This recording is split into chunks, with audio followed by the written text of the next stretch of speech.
Okay, everybody, welcome back. We are back to do the Down to the Wire Waiver Wire show for week 6. I am your host, Jeff Haseley, Champions Round, and I am joined by Dan Turner. Dan, sir, how are you, man?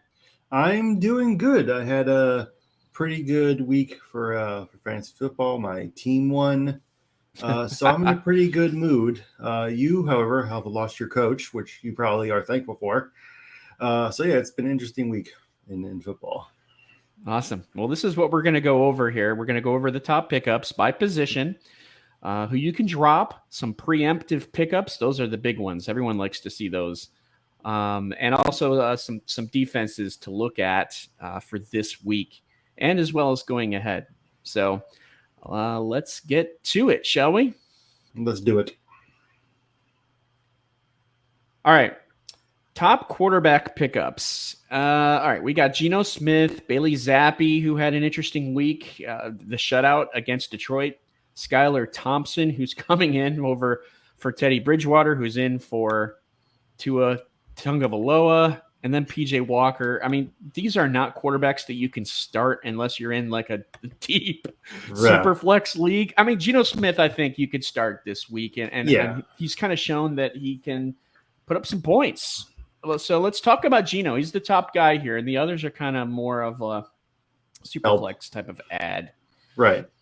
So I think Geno has and if Geno isn't on your roster, you should put him there because he's pretty much entered the realm of, you can depend on him to be a week-to-week starter. I mean, he's QB7 right now on the year. He's facing an Arizona defense that gives up a ton of yards through the air, even though the Eagles didn't really do that last week against them. I think he plays at home. So I think that, he's definitely someone that if you're struggling at quarterback or if you need a second quarterback in super flex leagues and he's somehow available, you go and get him immediately. Yeah, and interesting. I'm just looking at what quarterbacks have done against Arizona, and in the last 3 weeks, Arizona's only allowed one passing touchdown from Stafford, Baker Mayfield, and Jalen Hurts. Only one of those quarterbacks had a touchdown, and that was Mayfield.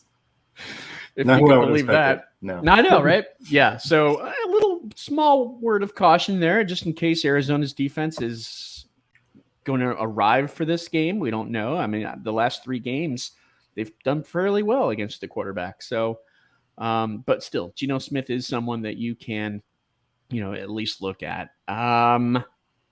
Any other comments about these other 3? I mean, they're literally backups to backups, essentially. Right. You're basically, this is the scraping the bottom of the barrel. I mean, your quarterback got injured in Superflex League, and you need to get his replacement. I mean, Bailey Zapp had a decent game last week. Skylar Thompson showed up pretty well in the preseason in what action he got. And PJ Walker has in the past been, serviceable QB when he's had to start for the Panthers. So really, with all 3 of those guys, if you have any other better options, you're not starting them. But if you don't, there they are. Yeah, in case of emergency, break glass. Those are those quarterbacks, I think. So yes.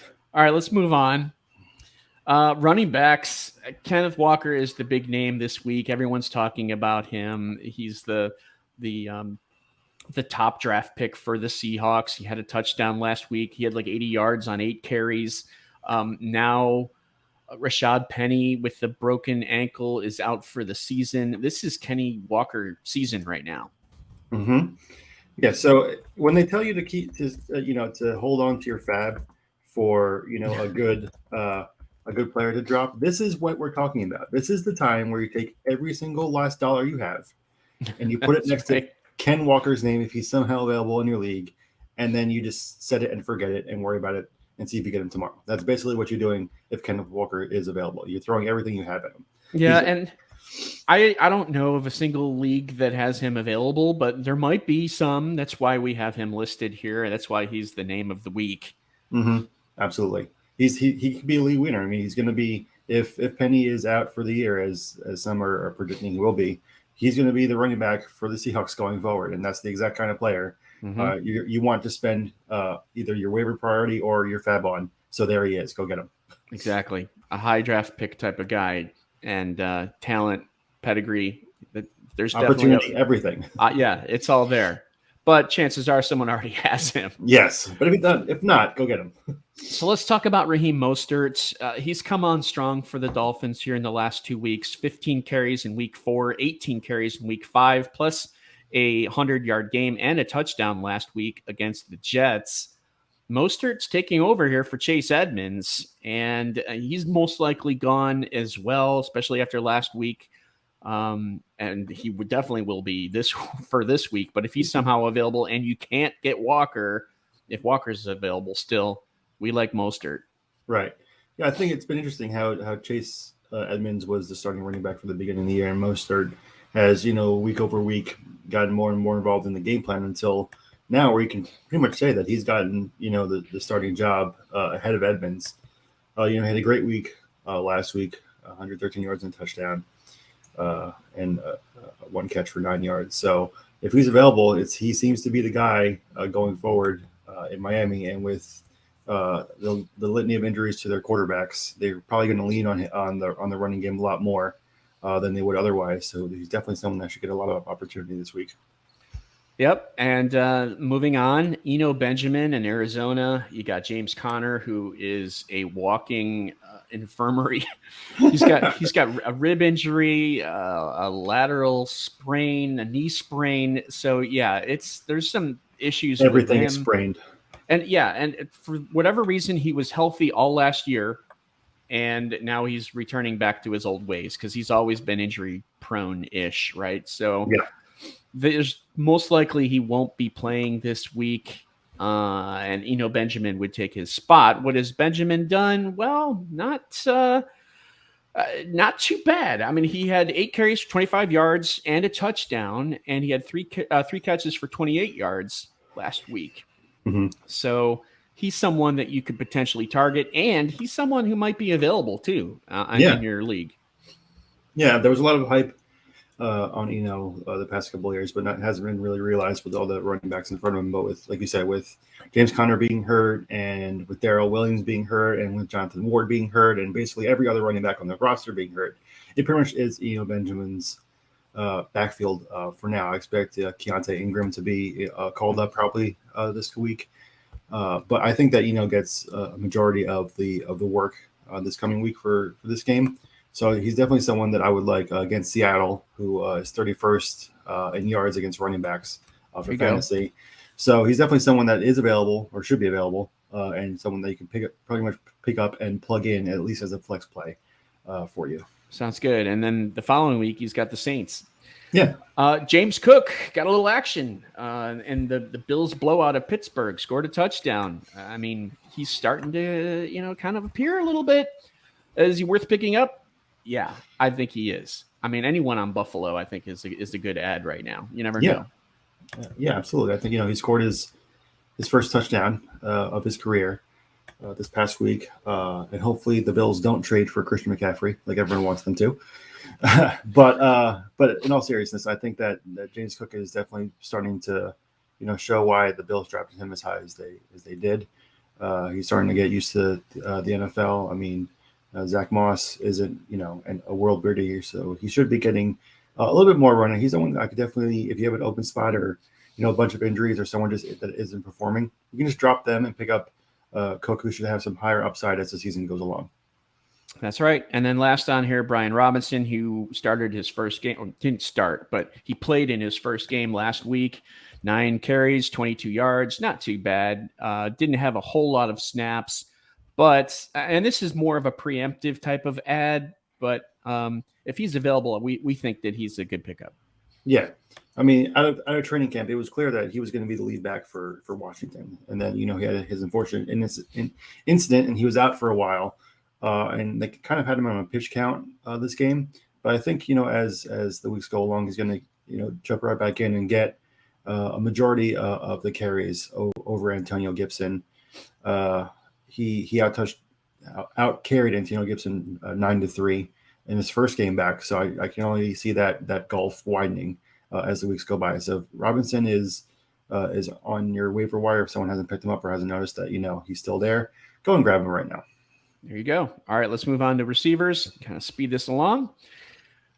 we've got Jacoby Myers here, number one. I mean, how many leagues have Jacoby Myers available? The only thing I can think of is that because he was hurt the last 2 weeks, that maybe someone dropped him and he might be available. But he seems very legit with what he's been able to accomplish so far. And we like him the rest of the way. Your thoughts on Myers?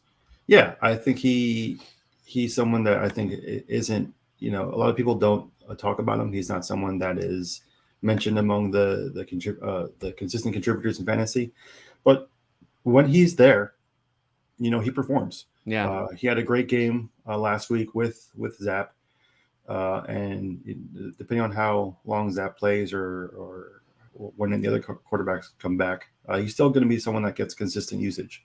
So I expect him, like you said, if people didn't want to wait around for when he came back or he was dropped as an injury guy, go see if he's there and definitely pick him up. Yep, I like it. All right, next, Rondelle Moore.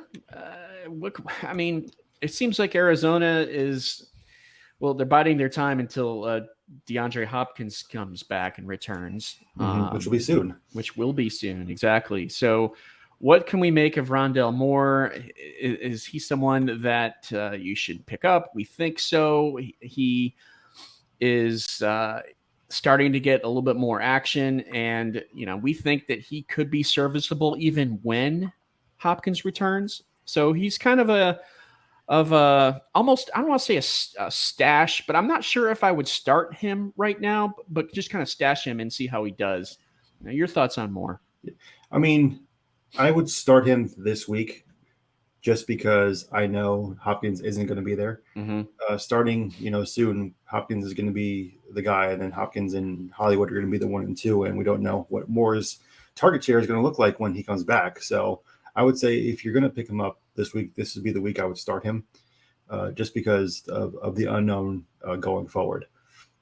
Yeah, he had 21% team target share in last week's game. Just let's see, Marquise Brown had 26%, so it was him and Rondelle Moore as the two big showouts there for the wide receivers on Arizona. So if that continues, sure, that's great. And we know that he's kind of the Mighty Mouse of the team.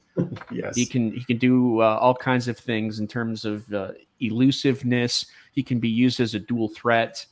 So Rondelle Moore is someone who you could potentially, get some good production out of. I'm just kind of curious to see how he is used, when Hopkins returns. That would be the only pause that I have for maybe going after him versus somebody else on this list, because we're not quite sure what the future would be. But if this is for this coming week and then next week, you could do that. So Alec Pierce, the rookie for the Colts, he had his kind of breakout game there, didn't he? Absolutely. 8 catches on 9 targets for 81 yards. I mean, we've been saying it for a couple of weeks now. They needed someone across from Michael Pittman to be that wide receiver 2 kind of guy, and it seems that Pierce has finally been able to step up into that role. And with the injuries to Jonathan Taylor and now Naheem Hines with his concussion, I think that Pierce, I'd actually put Pierce honestly over Moore right now for the long haul. I think Pierce has solidified himself in that wide receiver 2 status for the Colts. So I think he's definitely someone that could be a useful piece on your bench as a spot flex start going forward.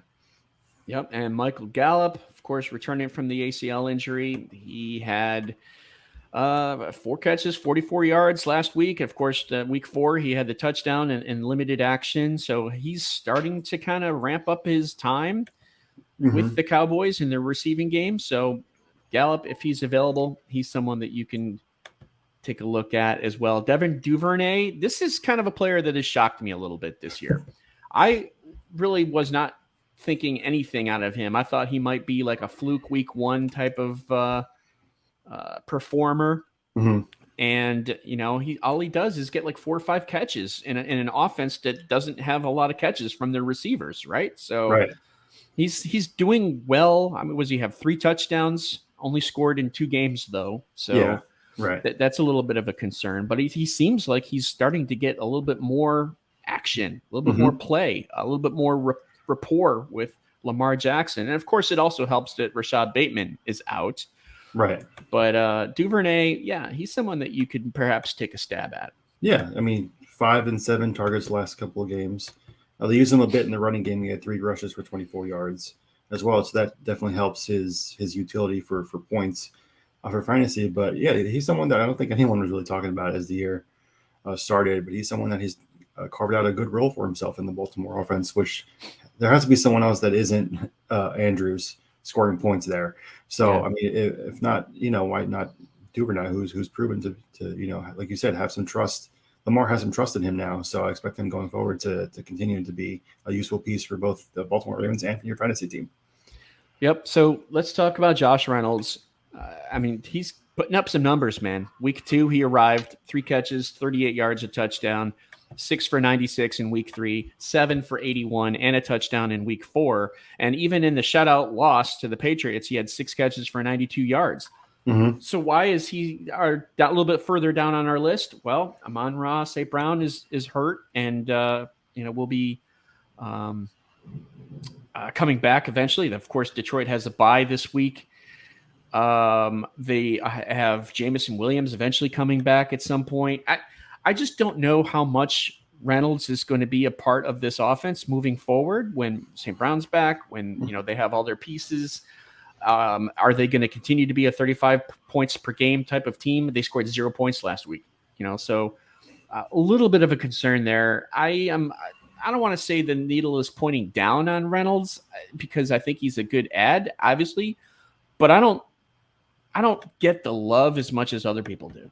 Yeah, I think, last 3 games he's had 10, 8, and 10 targets. Is that going to happen when, Swift and Amon-Ra are back healthy? Probably not. Is he still going to be someone that Jared Goff is going to throw to him? I mean, they have the history from when they were both on the Rams, so he has that report. I think he'll be a lesser version of what he is now. He'll get probably 4 or 5 targets a game. He would average four targets when everyone was healthy, so it's not like he'll disappear completely. But I don't think people can expect obviously the heights that he is putting up right now. I think they'll decrease to a decent amount, but I think he'll still be someone where, the last roster spot, if you need like a receiver plug-in, he's a guy that, he could, get those 4 or 5 targets, maybe score a touchdown and salvage a week there. So that's why he's lower than some of the other guys on this list, but I don't think he's someone that you should just leave on the waiver wire either. Yeah, and last one here, Kyle Phillips, rookie out of Tennessee. He had that shoulder injury that he hurt week 1. He hasn't really done much since then. However, the severe turf toe to Treylon Burks makes me think that maybe he has a little bit more of a role going forward. He's actually more of a preemptive pick, but Phillips is last on our list. All right, any thoughts? Continued thoughts, or should we move on to tight end? No, just one thought on Phillips. I like them coming out of college for Tennessee, and like you said, with Burks being hurt for however long, I think Phillips can come back in and secure a decent role in the passing offense for Tennessee. All right, sounds good. I like it. All right, tight ends. We've got Irv Smith, Taysom Hill, Evan Engram, and Hunter Henry. Before we get into Taysom Hill, he seems to be getting a lot of love here, let's talk a little bit about Irv Smith and what he's been able to do. Just kind of looking at his numbers. 5 catches and a touchdown in week 2, 2 catches week 3, 3 catches week 4, 4 catches week 5. I mean, he's starting to get some opportunities, and he's at least becoming somewhat serviceable. Yeah, and with the state of tight end right now in fantasy, serviceable is a major upgrade to a lot of the other options that are currently being presented. But like you said, he's steadily gotten more targets week over week. I expect that to level out at some point. I don't think he's going to get 10 targets a game, but if he can get 5 to 7 targets per game, 50 yards, that's 9-10 points, which is really what you're going to be looking for if you're looking at a tight end off the waiver wire anyway. So definitely someone that, if he continues to go on the track that he's going on, someone that you could plug in if, like me, your tight end has just been abysmal, and plug him in and be confident they can at least get you something for that spot. Yeah, exactly. And let's talk about Taysom Hill. Taysom Hill is not a tight end. No, he's not. He has one catch all season. He is a running quarterback who happens to be eligible at tight end, and he's not even a starting quarterback. He's kind of like a utility player. He's an offensive weapon. That's what he's an offensive weapon, but he's available at tight end, and he gets rushing yards and he scores touchdowns. What does he have? 5 touchdowns this season so far? Yeah. Right. So, I mean, he is the chances and the likelihood of him doing well and scoring a touchdown in a game. It makes sense to start him. If you have him, start him, especially if with like you just said, what's going on with tight end. If you don't have Kelsey or Andrews or Hawkinson on a good week, why not? Why not start Taysom Hill, especially if he's eligible in your league format that you have set up? So absolutely. I mean, go for it. I mean, at this point, if Taysom Hill is going to be, part of the offense like he has been, and they're going to keep him at tight end eligibility, and go get him. I think it's funny, a little history lesson that the last, tight end like snafu for everyone was complaining about in fantasy was also in New Orleans State with Marcus Colston. When he was really a wide receiver playing tight end, and everyone was complaining that he should have just be wide receiver. And it's just funny, all these years later, how Taysom Hill is the same way, where he's not really a tight end in any, means in actual football, but he's eligible for that in fantasy. Yeah, I mean, the funny thing is he's scoring points in circles around Kyle Pitts, which anyone is doing that, really. You are probably scoring more points than Kyle Pitts. Yeah, I mean, just to understand where people drafted Pitts and then where they potentially drafted Taysom Hill, or if he was a waiver pickup. I mean, no one drafted Taysom Hill. Let's be honest. It's mind-boggling. All right, Evan Engram. He had 7 catches week 2.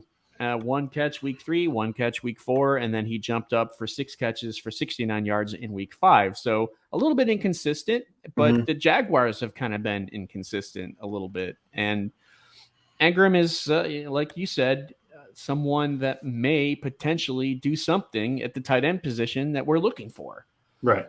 So he's the classic, boomer bust tight end waiver wire pickup. He's going to have weeks where he gives you, the 7 catches on 8 targets or the 6 catches on 10 targets and the double-digit points, and then there's going to be some weeks where it gets you 4 points, and that's just what you're going to have to deal with him. It really depends on how the Jacksonville offense is doing. I think this coming week he has a decent matchup against Indianapolis, who isn't that good defending the tight end. So if you need to pick him up, I would probably start him this coming week. But it's a roller coaster ride. You just have to hold on and hope that the week that you need him, he performs. Exactly right. All right, so last one on here is Hunter Henry, and I think the reason why Henry's on here is because Geno Smith is hurt, and he's the lone tight end now in New England. So he's starting to get some looks. 4 catches, 54 yards last week.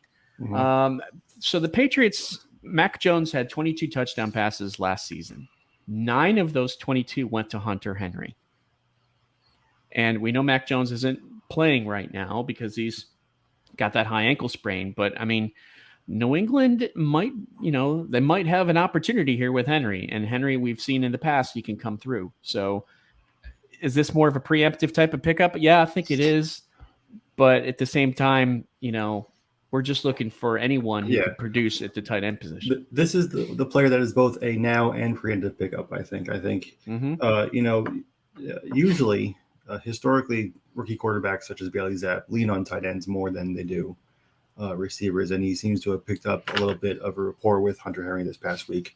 And then whenever Mac Jones comes back, he has shown that he likes targeting Hunter Henry, especially in the red zone. Was he ever going to score 9 touchdowns again this year? Probably not. He was due for some touchdown regression. But like you said, with Geno Smith hurt and him being the only, the solidified tight end number 1 on the Patriots depth chart, I expect him to be, in the coming weeks, a viable candidate to be an every week starter for tight end.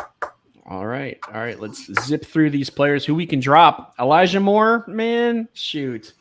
What a disappointment he's been. I am really shocked about him. But here's the thing: the Jets have plenty of targets, and Moore's kind of like 3rd or 4th on that list right now. But especially with the emergence of Tyler Conklin, Corey Davis getting some action, and of course there's Garrett Wilson, the rookie. So And Moore's somewhere in that mix, and it just seems like right now he's not hitting on his opportunities. No. And I don't think if you said before the season and you have a bet with anyone that Corey Davis was going to outperform Elijah Moore, I don't think anyone would have taken that bet. But that's exactly what's happened. Like Davis has performed better. Garrett Wilson has been better. Conklin has been better. I mean, it'll be interesting to see how it shakes out now that Zach Wilson's back. Yeah, but so far, I mean, Elijah Moore just hasn't been. One thing about Elijah Moore last year, weeks 9 through 13, the guy was on fire. He was in the top 5 among wide receivers in fantasy production, and then he got hurt. I think he had a foot or a calf injury. I'm not sure. I don't remember what it was, but then he was out for the rest of the year. Mm-hmm. He really hasn't done anything other than that stretch of time. And we're starting to see that. It was more of a fluke, which I hate to see. The guy's 5'10" at best, 180 pounds. So, I mean, he's lacking a little bit there. But, I sort of compared him to Antonio Brown. I did, Dan. You did. I did. Yes. I mean, he has that ability. But for whatever reason, it's just not happening right now. And that's kind of what we have to go with. Yeah. But Jamison Crowder, of course, he's hurt. And yep, Buffalo has other options. Khalil Shakir. Yep, Khalil Shakir. Chase Edmonds is like we talked about with Mostert already. Cam Akers. All right, I want you to talk about Akers here. Why can we drop Akers? Because he's just not good anymore. I mean, the offensive line isn't that good. It isn't run blocking for Akers at all. Yeah. He's scored 13 and 11 or 13 and 12 points in 2 weeks, and the 2 weeks or other 3 weeks he scored 6, 3, and 0 points. So I mean, he just doesn't look the same as a player after his injury. Could week 6 here against Carolina be his get right game? Could people still start him this week potentially if they had to?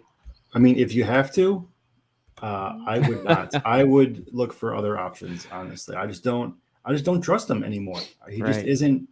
And this is the case. This is what I call like the Kyle Pitts syndrome, where it's a big name where people invested a lot in, and they don't want to see that he just isn't giving you the points. Like, yeah, he's a great name, and he was once a great player, but he just isn't doing that right now this year.